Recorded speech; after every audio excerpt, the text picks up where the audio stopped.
We have asked people to state their names, tell us where you live, and we'd be happy to receive your comment. Hi, good evening. Danny Camacho. I live in the town of Newburgh. Been a city Newburgh firefighter for 16 plus years, lieutenant for just over 3. I just have a statement to read. For the members of the fire department, safety is our #1 priority. Our daily goal is to prepare for and provide protection of life and property to the citizens of Newburgh. This preparation is designed to provide a margin of safety for the citizens and also provide members the best chance of being unharmed when we're called to go beyond that margin.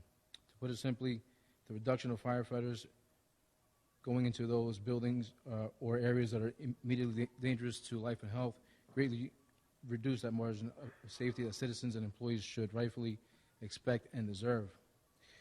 Up until January 2022, we had a minimum of 10 firefighters on shift.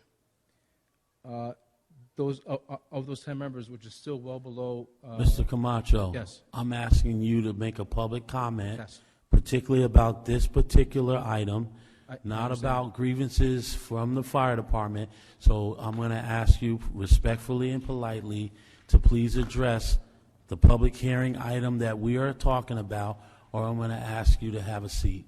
So in order for me to do that, I felt it necessary to describe why... Sir, we don't want to hear about grievances that the This fire isn't a department... grievance, sir. Excuse me. Okay. We do not, this public hearing and the comment for this public hearing is specifically to item number 9, which is local law amending Article 12 of the fire department, which is the full implementation and an alignment of a fire commissioner. If you can please respectfully speak Yeah. to that, then we're happy to hear your comment. Yeah, and all this is pertaining to that. So,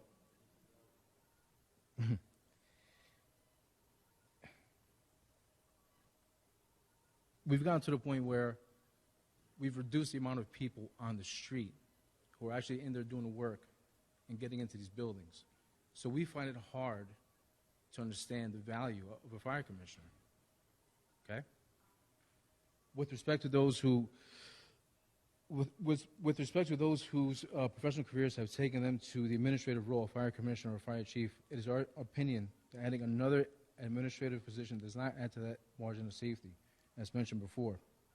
In the matter of funding a new fire commissioner, those funds could be better utilized to fund firefighters to respond to emergencies. It is difficult for us to see in terms of safety the value of adding an administrative position of a fire commissioner. A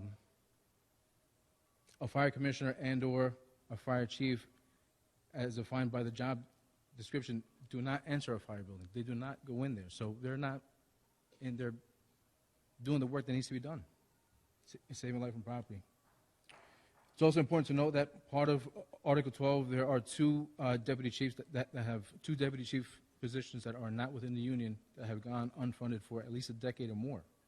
So if it's a matter of administrative flexibility for the city, you guys already have 2 positions there that have not been funded. A third is a training chief for us. We need a training chief so that we can be safe as well. So the question comes to mind, why not utilize those 2 deputy chiefs in the charter as the city sees fit? It's well within your right. What is the purpose of the fire commissioner? And what is the plan for getting staffing levels back to what it used to be? Thank you. Thank you, Mr. Camacho.